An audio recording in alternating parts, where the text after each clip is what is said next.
Nepal é um país conhecido por sua beleza natural e turbulência política nas encostas do Himalaia. No entanto, setembro de 2025 marcou um ponto de virada nesse cenário tranquilo. Movimentos juvenis, proibição das redes sociais e anos de desigualdade econômica acumulada se juntaram para criar uma tempestade que abalou a estrutura política do país. As ruas transbordaram, os becos estreitos da capital Katmandu ecoaram com as vozes dos jovens manifestantes. À medida que a tensão aumentava com intervenções policiais e militares, de um lado estavam os remanescentes do antigo governo, e do outro, as exigências de uma nova geração, cheias de raiva e esperança. Então, como o Nepal chegou a esse ponto? Esses eventos estavam relacionados somente à proibição das redes sociais, ou eram parte de uma explosão social muito mais profunda? Em 2006, durante a insurgência maoísta, os jovens marchavam nas ruas, organizando manifestações em prédios do governo. Os protestos atuais, entretanto, tornaram-se mais rápidos, organizados e abrangentes devido à comunicação digital e à influência das redes sociais. O processo histórico do Nepal é fundamental para compreender os protestos modernos. O país foi governado por uma monarquia desde o século XVIII. Em 1990, reformas constitucionais trouxeram a democracia parlamentar, mas a instabilidade política continuou. O assassinato do rei em 2001 e a insurgência maoísta em 2006 abalaram a confiança pública no sistema político. Por exemplo, durante o movimento democrático de 1990, as pessoas gritavam liberdade e justiça nas ruas. Hoje, os jovens organizam encontros físicos devido às restrições das redes sociais, repetindo a história com novos métodos. A maioria da população do Nepal é jovem, e cerca de 60% da geração Z utiliza redes sociais. As plataformas digitais facilitam a disseminação rápida de ideias e desempenham papel crucial na organização dos protestos de 2025. Um estudante universitário em Katmandu começou a organizar reuniões presenciais com colegas em resposta à proibição das redes sociais, formando o núcleo inicial do grupo de protesto.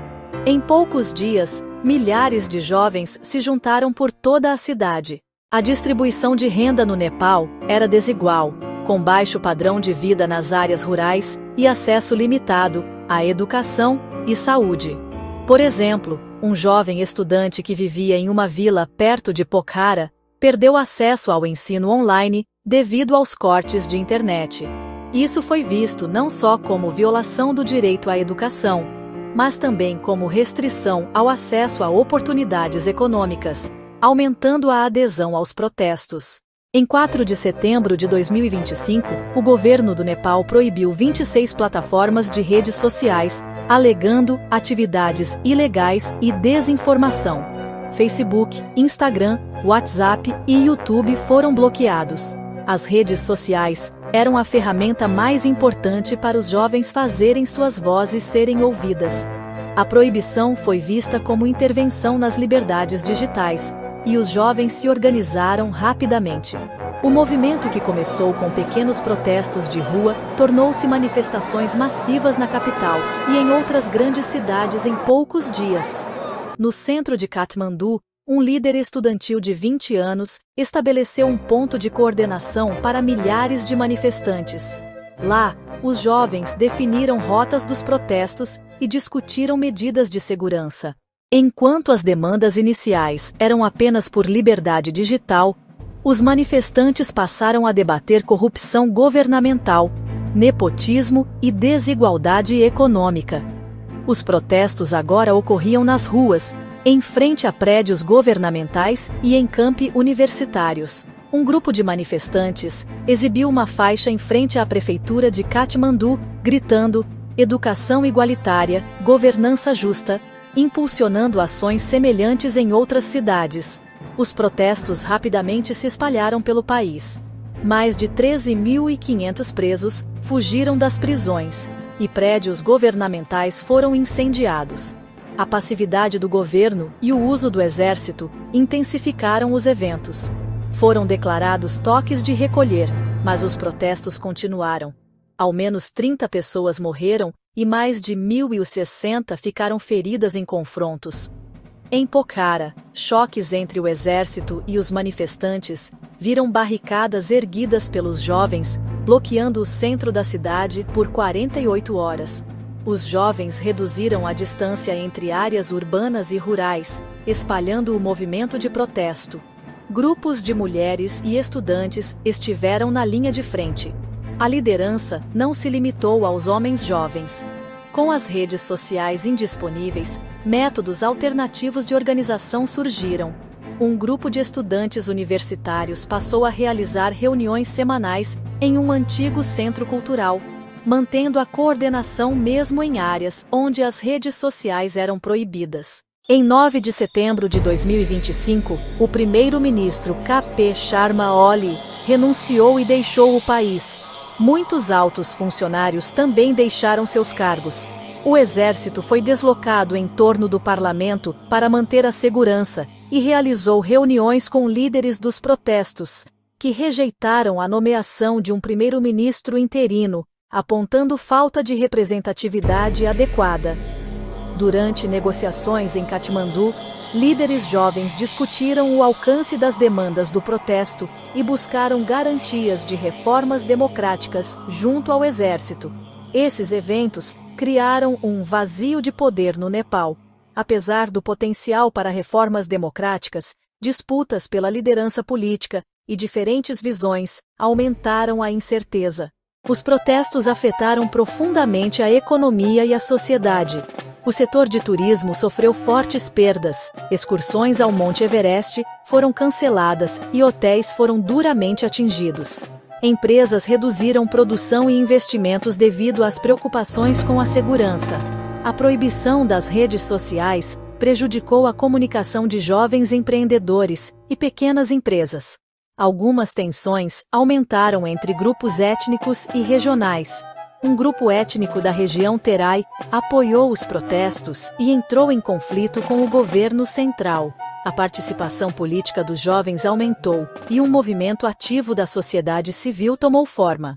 Os vizinhos do Nepal, Índia, China e Paquistão acompanharam de perto a situação. A Índia preocupa-se com a segurança das fronteiras e com a chegada de refugiados, enquanto a China quer limitar o impacto regional da instabilidade nepalesa. A mídia internacional noticiou os movimentos juvenis do Nepal sob a ótica das liberdades digitais e reivindicações democráticas. A Índia enviou forças adicionais para as regiões fronteiriças, e a China entrou em contato com o governo do Nepal através de canais diplomáticos. Especialistas destacam 3 cenários possíveis.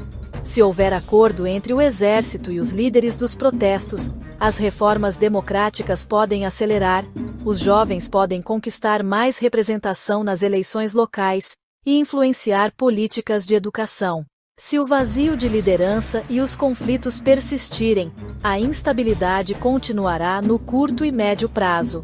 Questões de segurança nas fronteiras podem aumentar e o comércio e turismo podem ser prejudicados. A incerteza no Nepal pode afetar as relações fronteiriças com a Índia e a segurança regional. Especialistas preveem que os jovens atuarão de forma ativa após esse processo, e as demandas por liberdade digital e direitos democráticos se tornarão permanentes. Os protestos da geração Z no Nepal podem parecer ter começado com o banimento das redes sociais, mas os problemas econômicos, políticos e sociais subjacentes são profundos. Fraturas históricas, empoderamento digital dos jovens e raiva acumulada tornaram o movimento inevitável. Esse processo pode remodelar o futuro do Nepal, pode gerar reformas democráticas e uma nova cultura política, ou aumentar a incerteza e os riscos regionais. Mas uma coisa é certa: a jovem geração se tornou uma força decisiva no curso político e social do Nepal. E agora, há apenas uma mensagem para a juventude nepalesa: somos o futuro, a mudança começa em nós. Neste vídeo, discutimos o processo dos protestos no Nepal, em que os jovens fizeram história, e a luta deles pela liberdade digital. Se quiser mais conteúdo como este, não esqueça de curtir o vídeo, se inscrever em nosso canal e compartilhar nos comentários como esses eventos no Nepal te afetaram. Somos o futuro, a mudança começa em nós. Curta, inscreva-se e compartilhe seu comentário.